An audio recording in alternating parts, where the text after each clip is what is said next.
আসসালামু আলাইকুম ওয়া রাহমাতুল্লাহি ওয়া বারাকাতুহু। ইন্নাল হামদালিল্লাহ নাহমাদুহু ওয়া নুসাল্লি আলা রাসূলিহিল কারীম আম্মা বা'দ। قال النبي صلى الله عليه وسلم إذا كان ليلة النصف من شعبان فقوموا ليلها وصوموا نهارها صدق الله العظيم। সম্মানিত দর্শক মণ্ডলী, যারাই এই মুহূর্তে এই ভিডিওটি দেখছেন, আপনাদের সবাইকে জানাই অনেক অনেক শুভেচ্ছা এবং অভিনন্দন। সাথে রয়েছে আমি আল আমিন সাইফি। সম্মানিত হাজিরিন, আমি একটি হাদিস আপনাদের সামনে পেশ করেছি, যেখানে আল্লাহ রাসূল সাল্লাল্লাহু আলাইহি ওয়াসাল্লাম বলছেন যে ইযা কানা লাইলাতুন নিসফি মিন শাবান ফাকুমু লাইলাহা ওয়া সুমু নাহরাহা। আল্লাহ রাসূল সাল্লাল্লাহু আলাইহি ওয়াসাল্লাম বলছেন যে যখন শাবান মাসের মধ্যবর্তী রজনী আসবে, তখন তোমরা রাতের বেলা আল্লাহর ইবাদত বন্দেগীতে মশগুল থাকবে এবং দিনের বেলায় আল্লাহর নামে রোজা রাখবে। তো সম্মানিত হাজিরিন, শাবান মাস চলছে। আল্লাহ রাসূল সাল্লাল্লাহু আলাইহি ওয়াসাল্লাম শাবান মাসের মধ্যবর্তী রজনীর কথা বলেছেন, যে শাবান মাসের মধ্যবর্তী রজনী বলতে অর্থাৎ 14 তারিখের রাতকে লাইলাতুন নিসফ মিন শাবান বলা হয়, যাকে আমরা শবে বরাত বলে থাকি। শবে বরাত মূলত এটি একটি ফার্সি শব্দ।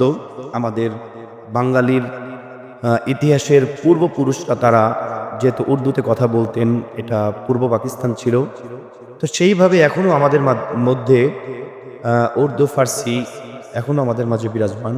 তো সেইভাবে আমরা লাইলাতুন নিসফ মিন শাবানকে শবে বরাতের রাত বলে থাকি।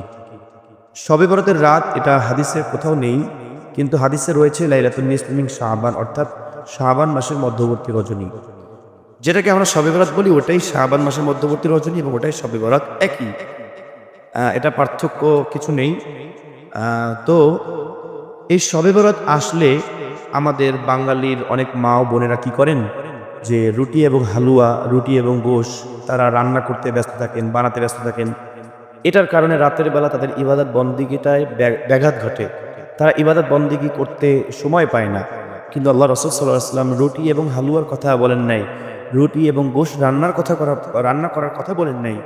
আল্লাহ রাসূল সাল্লাল্লাহু আলাইহি ওয়াসাল্লাম বলছেন যে ইযা কানাত লাইলাতুন নিসফি মিন শাবান ফাকুমু লাইলাহা ওয়া সুমু নাহারা। যখন শাবান মাসের মধ্যবর্তী রজনী আসবে, অর্থাৎ শবে বরাতের কথা বলতেছেন আল্লাহ রাসূল, যে যখনই শবে বরাতের রাত আসবে তখন তুমি কি করবা, ফাকুমু লাইলাহা ওয়া সুমু নাহারাহা, রাতের বেলায় আল্লাহর ইবাদত বন্দেগী করো এবং দিনের বেলাতে রোজা রাখো।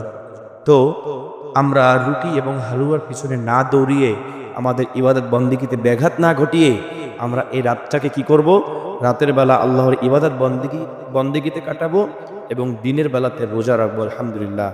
এবং আমাদের পূর্বপুরুষ যারা কবরে শায়িত রয়েছেন, আমাদের বাড়ির আশেপাশে বা এলাকার বা মহল্লায় যে গোরস্থানগুলো রয়েছে, কবরস্থানগুলো যেগুলো রয়েছে, আমরা সেই কবরস্থানগুলোতে ঘুরতে যাব। সেই কবরস্থানে যেয়ে আমরা কবর জিয়ারত করব। এটা কি সুন্নাত। আল্লাহ রাসূল সাল্লাল্লাহু আলাইহি ওয়াসাল্লাম এই রাতে তিনি কবরস্থানে ঘুরতে যেতেন।